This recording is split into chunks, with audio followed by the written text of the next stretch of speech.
পৃথিবী থেকে একটা বস্তু কতটুকু গতিতে ছুঁড়ে মারলে সেটা কখনো পৃথিবীতে ফেরত আসবে না, সেটা গোলাম খুব ভালো করে জানে। দেখতে পেলাম ফিরাকে বাঁচাতে গোলাম ও ফাতেমা আর মুজুজায়ের সাথে গাড়িতে রিশাদ এবং গোলামের শ্বশুরও ছিল। পথিমধ্যে হঠাৎ গোলাম যাবে না বলে অস্বীকৃতি জানায়। তখনই দাউদ খানের লোকেরা এসে হামলা করে। তখন গোলামের মধ্যে হঠাৎ অন্যরকম এক অ্যাক্টিভিটিস চলে আসে। মনে হয় গোলামের মধ্যে অন্য কোনো মানুষের ছায়া প্রতিচ্ছবি চলে এসেছে। তখন ফাতেমা অবাক হয়ে তাকিয়ে দেখছিল। মনে হচ্ছিল গোলামের স্মৃতিশক্তি ফিরে এসেছে, যেন সে সহজাত হয়ে উঠেছে। এরপর গোলাম ফিয়াকে বাঁচাতে দাউদ খানের ঘাঁকিতে চায়। সঙ্গে ছিল মিজু এবং ফাতেমা। এই প্রথম দাউদ খানকে দেখানো হলো স্ক্রিনে। দাউদ খানকে গোলাম বলে, ফিয়াকে ছেড়ে দিন।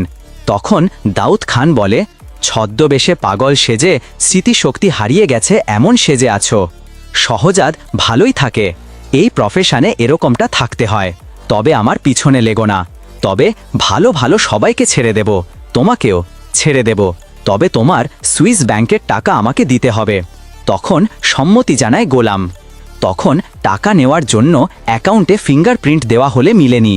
তবে গোলাম পাসওয়ার্ড দেয়, সেটা ম্যাচ করে এবং সবাইকে ছেড়ে দেওয়া হয়। এর মধ্যে কিন্তু অর্থাৎ ফ্রেয়াকেও ছেড়ে দেওয়া হয়। সে বাড়িতে ফিরে আসে। রাতের বেলা সিএনজি করে তাকে বাড়ির সামনে নামিয়ে দেওয়া হয়। এর মধ্যে রাতের বেলা গোলামের বর্তমান স্ত্রী মুজু সন্দেহ করে গোলামকে, কারণ গোলামের তো কোনোভাবেই সহজাদের অ্যাকাউন্টের পিনকোড জানা সম্ভব ছিল না। কিভাবে গোলাম এটা করল?